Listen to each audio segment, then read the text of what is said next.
Two men are behind bars following the fatal shooting of a 32-year-old man. At around 6:15 a.m. on Tuesday the 30th of January, authorities responded to the Grand Sierra Resort and Casino at 2500 East 2nd Street in Reno, Nevada on reports of shots fired. When officers arrived, they entered a hotel room and found an unresponsive man with 4 gunshot wounds. Security personnel and emergency responders attempted life-saving measures, but they were unsuccessful and the man was pronounced dead at the scene.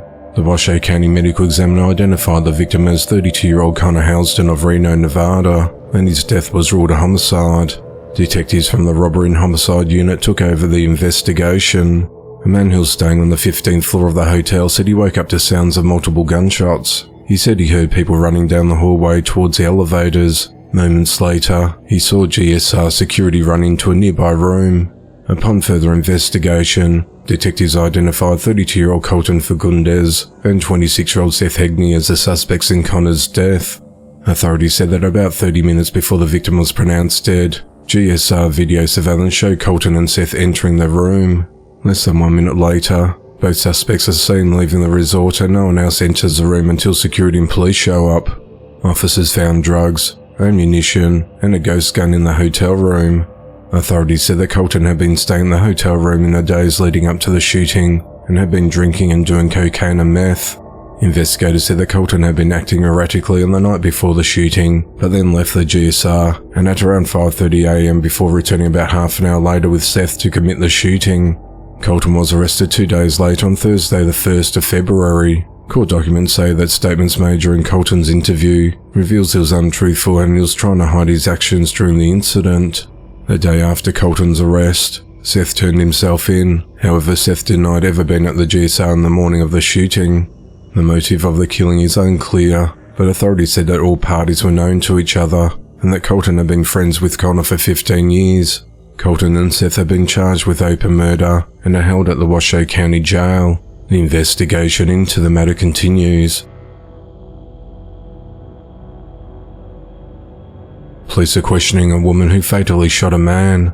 At around 1:40 a.m. on Saturday the 3rd of February, 41-year-old Otis Whiteside was arguing with 2 women in a parking lot of the 4700 block of West 47th Street near Cicero Avenue in Chicago, Illinois, when one of the women, who has a permit to carry a concealed weapon, pulled out a gun and shot him.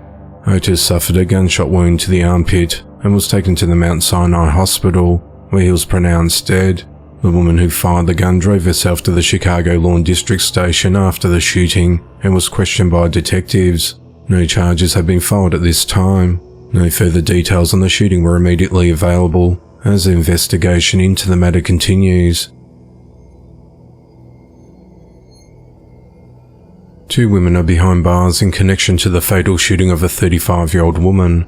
At 11:17 p.m. on Saturday the 3rd of February, authorities responded to the 1200 block of Avenue East in Huntsville, Texas on reports of shots fired. When officers arrived, they found 35-year-old Kirsten Samuel in a critical condition with gunshot wounds.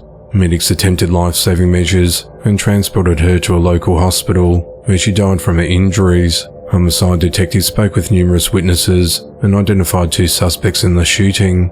On Sunday the 4th of February, authorities arrested 30-year-old Chakera McNichol for murder and 30-year-old Supreia Harrell for tampering with or fabricating evidence. They both booked into the Walker County Jail, but were released the same day. Chakera was released on a $200,000 bond, and Supreia was released on a $6,000 bond. Authorities have not disclosed a motive or the events leading up to Kirsten's murder, but said that they do not believe there's any continuing threat to the community. Kirsten was an employee of Huntsville Independent School District, where she worked as an instructional assistant. She's survived by 3 children. The investigation into the matter continues. A 51-year-old woman is behind bars for fatally shooting her boyfriend. On the evening of Saturday the 3rd of February, authorities responded to a residence at 17015 Avery Ridge Road in Tell City, Indiana after receiving a 911 call from a woman who said that her boyfriend had just been shot. When officers arrived, they entered the premises and found the victim, 43-year-old Waninger, unresponsive with a gunshot wound.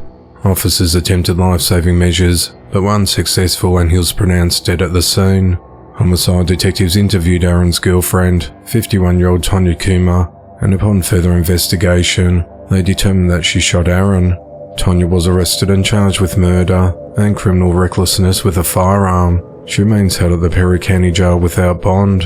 Authorities said that Tonya and Aaron had been dating for about 3 years. A motive in the murder or the events leading up to the shooting have not been disclosed, as the investigation into the matter continues. A 26-year-old man is behind bars for fatally shooting his 27-year-old girlfriend. At around 2:25 p.m. on Saturday the 3rd of February, authorities responded to a home at 4007 South Ong Street in Amarillo, Texas, after a 911 caller reported that a woman had just been shot. When officers arrived, they entered the home and found 27-year-old Cecilia Rodriguez dead with a gunshot wound. The caller, Cecilia's boyfriend, 26-year-old Juan and Tonya Salinas, was taken into custody and questioned by detectives. Police confirmed that the shooting was domestic violence related and charged Juan with murder, and he was booked into the Randall County Jail. Authorities said that Cecilia and Juan both lived at the residence and that they had a 3-year-old son and a newborn girl together. The investigation into the matter continues. 60-year-old Charles Michael Calvert is behind bars for fatally stabbing his 64-year-old girlfriend Marcia Linsky.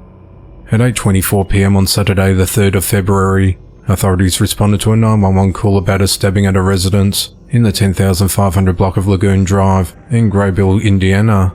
The caller identified himself as Charles and stated that his girlfriend had come at him with a knife. Charles kept saying she's no longer with us and told dispatch he also had a knife, and both knives were still located in the kitchen. He stated we were having an argument, we were both holding a knife and she came at me. Charles told dispatch that his girlfriend became very verbal with him several times. Investigators noted that he sounded very calm throughout the call and had no sense of urgency whatsoever. During the call, he said he was old enough to know better, but young when asked his age. When first responders arrived, they found Charles waiting outside the premises. When they entered the home, they found Marcia deceased laying face down in a pool of blood. She had a large gash on her head and neck, and defensive wounds on her hands, including a nearly severed right thumb. Police noted that the kitchen appeared disheveled with a broken crockpot, some bloody knives, and food items scattered around like there had been a struggle. Charles was taken into custody that night and interviewed. Charles told detectives that he and Marcia had been dating for about a year. He said that Marcia became very aggressive when he was cutting onions, telling him that he wasn't doing it correctly. He said Marcia then shoved a crockpot towards him, and she came at him with a knife, and he grabbed a knife as well. He then said I became defensive, but then stated that he didn't remember the other details. Authorities said the crime scene appeared to be staged, noting that knives appeared to be placed next to the victim's body neatly, and that the larger serrated knife was covered in blood, and the other knife appeared to be relatively clean. Authorities said there was no signs that Charles attempted to render aid to Marcia after she was fatally wounded.